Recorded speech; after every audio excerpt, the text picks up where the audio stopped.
राणा कुंभा या राणा कुंभकर्ण का जन्म मेवाड़ के सिसोदिया वंश में विक्रम संवत 1403 ईस्वी में हुआ था। उनके पिता राणा मोकल थे वे उनकी माता सौभाग्यवती परमार। और राणा कुंभा की गिनती एक महान शासक के रूप में की जाती है। वे स्वयं एक अच्छे विद्वान तथा वेद, समृद्धि, उपनिषद, व्याकरण, राजनीति और साहित्य का ज्ञाता थे। और उन्होंने अपने शासन काल में 32 दुर्गों का निर्माण कराया, जिसमें से मुख्य दुर्ग चित्तौड़गढ़ का दुर्ग, कुंभलगढ़, अचलगढ़, घनचांद दुर्ग, बसंतगढ़ आदि दुर्ग शामिल। राणा कुंभा ने अपने जीवन काल में 100 से अधिक युद्ध लड़े हैं, जिसमें से एक भी युद्ध नहीं हारे। उनके मुख्य युद्ध मांडवा के सुल्तान अलाउद्दीन खिलजी के साथ, नागौर के सुल्तान मुजाहिदीन तथा नागौर के सुल्तान शम्स खां के साथ, और गुजरात सल्तनत के सुल्तान कुतुबुद्दीन के साथ तथा सिरोही के शासक शेषमल देवड़ा के साथ, ये उनकी मुख्य लड़ाई है। इनके बारे में आगे विस्तार से जानेंगे। तो आप सबसे निवेदन है कि वीडियो थोड़ा लंबा होगा, परंतु संपूर्ण इतिहास के बारे में बताए जाएंगे, तो वीडियो पे बने रहे। ये बात उस समय की है जब राणा मोकल के पिता राणा लाखा की मृत्यु हो गई। उस समय राणा मोकल की आयु मात्र 12 वर्ष थी। उस समय राज्य के सभी कार्य राणा मोकल के बड़े भाई चूड़ा संभालते थे, परंतु उसी समय राणा मोकल की माता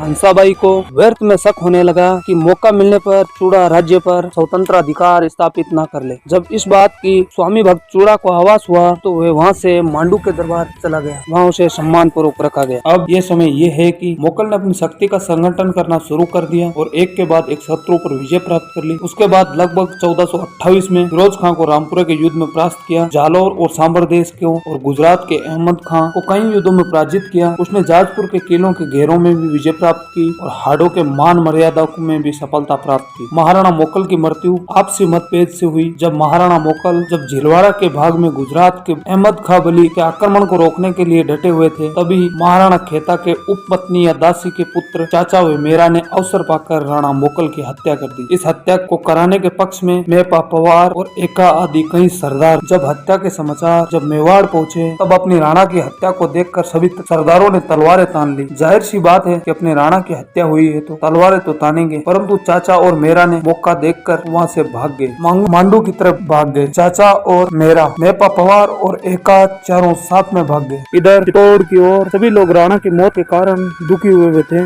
उसी समय महल के अंदर से छोटा बालक महाराणा कुंभा निकल कर आते हैं और अपनी तलवार राजगद्दी पर रख देते हैं और बोलने लगे, आज से चित्तौड़ का नया राजा मैं हूँ। किसी को कोई आपत्ति है तो आगे आकर खुलकर बोल सकता है। परंतु कोई सरदार की हिम्मत नहीं हुई कि राणा कुंभा से कुछ बोल सके। राणा कुंभा ने कहा था कि किसी को आपत्ति है तो ये मेरी तलवार राजगद्दी से नीचे रख दे, परंतु ऐसा किसी ने नहीं किया। अब ये बात 1433 ईस्वी की है। अब चित्तौड़ की गद्दी पर राजतिलक महाराणा कुंभा का हो चुका है। महाराणा कुंभा ने चित्तौड़ का राजा बनने के बाद सबसे पहले अपने पिता के दुश्मन को सारंगपुर के मैदानों में जाकर घेर लिया और चाचा वेमेरा को मौत के घाट उतार दिया। परंतु उसी समय मेपा पवार और एका दोनों भागकर मांडू के सुल्तान की शरण ले ली। अब राणा कुंभा ने मांडू के सुल्तान को एक पत्र लिखते हैं। पत्र में लिखते हैं कि मेवाड़ के शत्रुओं को मेवाड़ के हवाले कर दो। परंतु मांडवा के सुल्तान अलाउद्दीन खिलजी थोड़ा घमंडी स्वभाव के थे। उसके मन में एक बात आई कि कुछ समय पहले अलाउद्दीन खिलजी के 2 दुश्मन हुआ करते थे। उमर खां वो मांडवा से भागकर मेवाड़ की शरण ले ली। तो उधर से अलाउद्दीन खिलजी वापस पत्र लिखता है कि तूने मेरे दुश्मन को शरण दी, अब मैं तेरे दुश्मन को शरण दूंगा। और लिखा कि हम कोई मेवाड़ के नौकर नहीं है या मेवाड़ के कोई सामंत नहीं है। अगर आपकी सेना और आप में ताकत है तो आओ मांडू से युद्ध करो और तुम्हारे दुश्मन ले जाओ, हम तो तुम्हारे दुश्मन भेजने वाले हैं नहीं। तो ये बात सुनकर राणा कुंभा को गुस्सा आया और राणा कुंभा ने दिग्विजय अभियान का ऐलान कर दिया। अब दोनों सेना मैदान में आमने सामने आ जाती है। भीषण युद्ध होता है, परंतु मेवाड़ की सेना मांडवा की सेना पर भारी पड़ती है और एक एक सैनिक को गाजर मूली की तरह काट देते हैं और मांडवा के सुल्तान अलाउद्दीन खिलजी को युद्ध हरा देते हैं। और राणा कुंभा ने अलाउद्दीन खिलजी को पकड़कर कैद में ले गया। उसे वहाँ पर 6 महीने रखा, बाद में जायजा लेकर छोड़ दिया। परंतु इस विजय के बाद राणा कुंभा ने विजय स्तंभ का निर्माण करवाया। इधर रणमल चित्तौड़ में अपना दबदबा बना रहा था, तो उसके बीच में आने वाला कोई नहीं था। सिर्फ था तो वे थे राघवदास जी। वे चूड़ा के भाई थे और मेवाड़ के राणा के अंगरक्षक थे। राघवदास जी एक सच्चे देशभक्त थे, तो उन्होंने रणमल की मनमानी चलने नहीं दी। तो रणमल ने राघवदास जी की धोखे से हत्या करवा दी। अब रणमल का रास्ता साफ था। अब इधर दूसरी तरफ रणमल ने अपने दबदबा कायम कर रहा था, क्योंकि रणमल महाराणा कुंभा के पिताजी के मामा लगते थे। तो महाराणा कुंभा तो उन्हें कुछ बोल नहीं पाते। अब रणमल ने अपने पुत्र और अपने भाई भतीजों को मेवाड़ बुला लिया। एक समय की बात है, इतिहासकार बताते हैं कि रणमल की एक प्रेमिका हुआ करती थी, उसका नाम था बारमली। तो एक समय रणमल आया, शराब के नशे में टल्ली था। तो उसने आकर अपने प्रेमिका से कहा कि मैं तुझे चित्तौड़ की रानी बना दूंगा। तो प्रेमिका ने कहा कैसे? तो उसने कहा कि अब मैं राणा कुंभा को मारना चाहता हूँ। तो प्रेमिका सच्ची देशभक्ति थी, तो उसने ये बात महाराणा कुंभा के दादी सा हंसाबाई को बताई। हंसाबाई ने कहा कि ऐसा कैसे हो सकता है? तो प्रेमिका ने कहा ऐसा ही है। जब हंसाबाई ने पता लगाया तो पता चला कि ये तो सचमुच में जाल बिचारा है। तो हंसाबाई को अब याद आती है अपने स्वामी भक्त चूड़ा की, और चूड़ा को एक पत्र लिखती है कि हमसे क्या मनमुटाव, हमसे क्या दूरी, हमसे क्या नाराज, ये चित्तौड़ आपका है, तो आप हो सके तो चित्तौड़ वापस पधार जाओ। इधर चूड़ा मांडू के दरबार में परेशान हो रखा था, तो इधर हंसाबाई का पत्र पढ़कर चूड़ा ने चित्तौड़ आ गया। तो हंसाबाई ने पूरी बात बताई चूड़ा को, तो चूड़ा तैयारी में लग गया, क्योंकि कहा जाता है रणमल कद काठी का बहुत मजबूत आदमी था, तो उसे मारना इतना भी आसान नहीं था। तो उसे मारने के लिए उसकी प्रेमिका का सहारा लेना पड़ा। तो उसकी प्रेमिका ने कहा ऐसे तो मैं रणमल से बहुत प्रेम करती हूँ, परंतु ये चित्तौड़ के लिए मैं कुछ भी कर जाने के लिए तैयार हूँ। तो चूड़ा ने कहा तो ठीक है, तुझे आज रणमल को शराब के नशे में टल्ली करना है। तो प्रेमिका ने रणमल को शाम के आते ही कहा कि क्या रोज रोज बाहर पी के आते हो, आज बैठो मेरे साथ, एक दो पैक मेरे साथ भी बना लो। तो रणमल ने कहा तू रोज तो इतनी प्यार से नहीं बोलती, आज इतने प्यार कहाँ से आ गया? तो प्रेमिका ने कहा प्रेम आपसे नहीं तो किससे महाराज? तो रणमल ने कहा तो ठीक है फिर आने दे बोतल, बातों में बातों में बातों में बातों में एक पैक पिया, दो पैक पिया, तीन पैक पिया, रणमल पूरी बोतल के टक गया। पर उसे कहाँ असर, 7 फुट के आदमी को कहाँ असर? तो बारमली ने एक बोतल और पिलाई। अब रणमल नशे में धुत हो गया, क्योंकि रसा तो अपना रंग दिखाएगा। तो कहा जाता है रणमल वहीं एक खाट पड़ा था, उस खाट पे ही गिर गया। तो इधर से सिसोदिया के सैनिक आए, खाट पे ही बांध दिया। कहा जाता है कि रणमल इतना मजबूत था कि वो खाट पे बांधा हुआ वो खाट सहित उठ के एक सिसोदिया सरदार को मार दिया, परंतु ये 4-5 इकट्ठे होके रणमल को वहां मार दिया। अब रणमल का पुत्र नीचे महल में संगीत कार्य चल रहा था, वह संगीत का आनंद ले रहा था। उसे मालूम नहीं था, परंतु संगीतकार को मालूम पड़ गया। तो संगीतकार ने मारवाड़ी भाषा में समझाने की कोशिश की कि जोधा भाग सके तो भाग, थारो रणमल मारियो जाए, कि जोधा भाग सके तो भाग, थारो रणमल मारियो जाए। तो कहा जाता है जोधा और राठौर सरदार सब वही थे। तो ये बात सुनकर सभी भाग छूटे। अब उनके पीछे पड़ गया था चूड़ा। चूड़ा भागते भागते मंडोर तक उनका पीछा किया,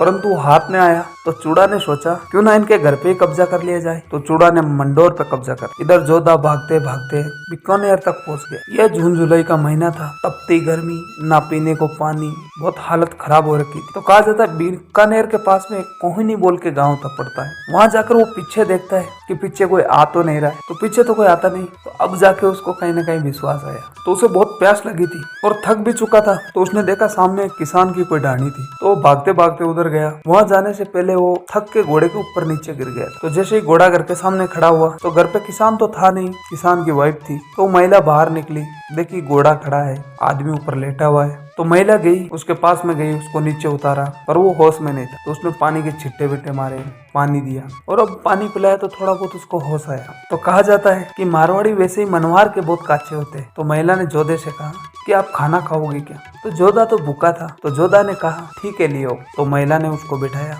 खाना। अब खाने में क्या, राजस्थान में तो फेमस है खिचड़ा।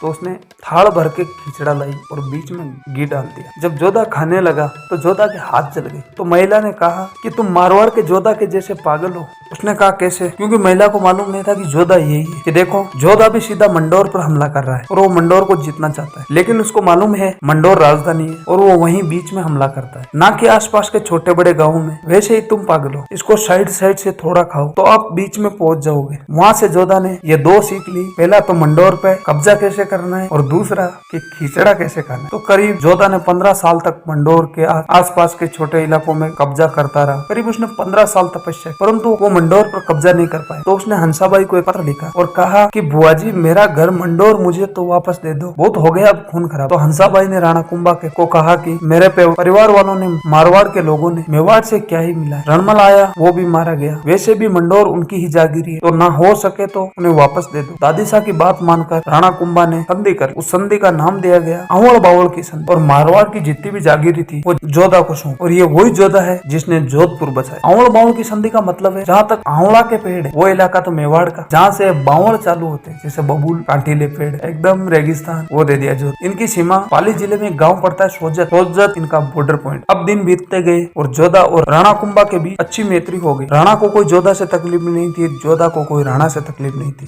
मैत्री को रिश्ते में तब्दील करने के लिए राव जोधा ने अपनी पुत्री का विवाह राणा कुंभा के पुत्र से करवा। अब कोई बैर भाव नहीं रहा मेवाड़ और मारवाड़ के बीच। पुराने समय में कहा जाता है कि दुश्मनी मिटाने का सबसे अच्छा तरीका है कि उसे रिश्ते में बदलो। तो रिश्ता हो गया, क्योंकि राणा कुंभा बहुत बड़े ज्ञानी थे। उनको मालूम था कि अपने पड़ोसी रियासत से दुश्मनी करना अच्छी नहीं है, इसलिए शादी हो गई और दोनों की मैत्री भी अच्छी हो गई। अब इधर नागौर के सुल्तान फिरोज खान की मृत्यु हो गई। उनकी मृत्यु के बाद राजगद्दी के लिए काका और भतीजा के बीच में टक्कर छिड़ी हुई। फिरोज खान का पुत्र शम्स खान था और उनके काका मुजाहिद खान, दोनों के बीच में टक्कर थी। कभी काका जीतता तो कभी भतीजा जीतता। इससे परेशान होकर शम्स खान राणा कुंभा के पास आया और कहने लगा कि मेरी राजगद्दी आप कैसे ही करके मुझे वापस दे रहो, और उस राजगद्दी का हकदार मैं ही, परंतु मुझे मेरे चाचा या मेरे काका मुझे नहीं दे रहे। राणा ने उसी समय नागौर पर आक्रमण कर दिया और मुजाहिद खान को हरा दिया और वहां राजगद्दी शम्स खान को मेवाड़ की छत्र छाया में दे दी।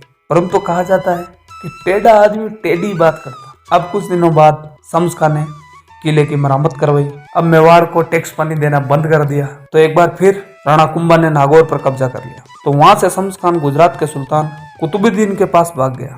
उस समय गुजरात का सुल्तान कुतुबुद्दीन हुआ करते थे और उन्होंने सारी बात बताई। गुजरात के सुल्तान ने कहा कि ऐसे कैसे हो सकता है, राणा कुंभा ने नागौर पर आक्रमण कर दिया, क्योंकि कुतुबुद्दीन तो खुद एक मुस्लिम था और शम्स खान भी मुस्लिम थे। तो उन्होंने कहा मुस्लिम अपन भाई, तो राणा कुंभा ने मेरे भाई को कैसे हराया, मेरे भाई पे कैसे आक्रमण किया। तो गुजरात के सुल्तान मेवाड़ की तरफ अपनी सेना लेकर आ गया। अब दोनों सेना आमने सामने होती है, भीषण युद्ध मच जाता है, परंतु युद्ध तो राणा कुंभा जीतते हैं। अब कुतुबुद्दीन हार का मुंह लेकर वापस गुजरात चले। अब इस बात का इधर मालवा के सुल्तान महमूद खिलजी को पता चला कि राणा कुंभा ने गुजरात के सल्तनत को हरा दिया। तो मांडवा के सुल्तान, जो पहले ही सारंगपुर के मैदानों में बहुत बुरी तरह से हारा हुआ था, क्योंकि कहा जाता है दुश्मन का दुश्मन अपना दोस्त होता है, क्योंकि दोनों का लक्ष्य एक रहता है, दोनों की भावना एक रहती है और दोनों का दुख ही एक ही रहता है। अब मालवा के सुल्तान ने गुजरात के सुल्तान के पास एक आदमी भेजता है और कहता है कि राणा कुंभा ने मुझे ही कई सालों पहले सारंगपुर के मैदानों में हराया है। और इधर गुजरात का सल्तनत कुतुबुद्दीन कहता है कि मुझे तो अभी हराया है, उसने अभी भी बहुत बुरी तरह से पीटा है मुझे। तो अब दोनों ने बातचीत की और दोनों ने संधि कर ली। उस संधि का नाम रखा चांपानेर की संधि। चांपानेर बोल के गुजरात का कोई एरिया पड़ता है। तो दोनों ने 1456 ईस्वी में चांपानेर की संधि कर ली। अब चित्तौड़ पर आक्रमण करने के लिए दोनों सेना तैयार थी। एक तरफ मांडवा की सेना कूच कर रही थी तो दूसरी तरफ गुजरात की सेना कूच कर रही थी। अब गुजरात की सेना जैसे ही मारवाड़ की बाउंड्री में आती है, तो मारवाड़ की बाउंड्री से पहले सिरोही बोल के एक रियासत है, तो उस रियासत का शासक था उस समय शेषमलजी देवड़ा। दोनों मिले तो गुजरात के सुल्तान ने कहा कि आप किसका साथ दोगे। तो सिरोही के शासक ने कहा कि उन्होंने मेरे तो पहले ही सीमा दबा रखी है, मैं तो आपका ही साथ दूंगा। तो सुल्तान ने कहा तो चलो कर लो सेना तैयार। तो कहा जाता है कि शेषमल ने भी एक छोटी बड़ी टुकड़ी उनको दे दी। अब चित्तौड़ पर आक्रमण करने के लिए दोनों सेना मैदान में थी, मांडवा की सेना और गुजरात की सेना, और इधर सामने थी चित्तौड़ की सेना। तो ये युद्ध 1457 ईस्वी में हुआ था। ये युद्ध बदनौर में हुआ था। इस युद्ध का नाम बदनौर का। अब तीनों सेना मैदान में उतरती है, परंतु बात तो वही है, घमासान युद्ध होता है। राणा कुंभा खटाखट एक एक सैनिक के सिर उतारता गया और गुजरात की सेना और मांडवा की सेना दोनों को भी हरा दिया और युद्ध मेवाड़ जीत गया। अब कुतुबुद्दीन और मांडवा का सुल्तान दोनों वहां से भाग गए। अब राणा कुंभा ने कहा अपने सेनापति नरसिंह डोडिया को कि गुजरात की सेना आ रही थी, तो बीच में शेषमल देवड़ा ने क्या उनका पक्ष लिया और क्या साथ में उनको एक दो टोली भेजी। तो नरसिंह डोडिया जी यहाँ से घोड़े पे होशवार निकले उधर और सिरोही के शासक शेषमलजी देवड़ा को युद्ध में हरा दिया और सिरोही पे कब्जा कर। कहा जाता है महाराणा कुंभा उस समय का सबसे शक्तिमान शासक था। उस समय की शासक सबसे खतरनाक रियासत गुजरात सल्तनत व मांडवा सल्तनत, परंतु राणा कुंभा ने दोनों सुल्तानों को युद्ध के मैदान में हराया हुआ था, क्योंकि राणा कुंभा तो उनको अंगुली पे नचाता था। राणा कुंभा ने कहा अकेले आओगे तो अकेले हार के जाओगे, साथ में आओगे तो साथ में हार के जाओगे। कुल मिला के बात यह है कि उस समय का सबसे शक्तिमान शासक महाराणा कुंभा ही था।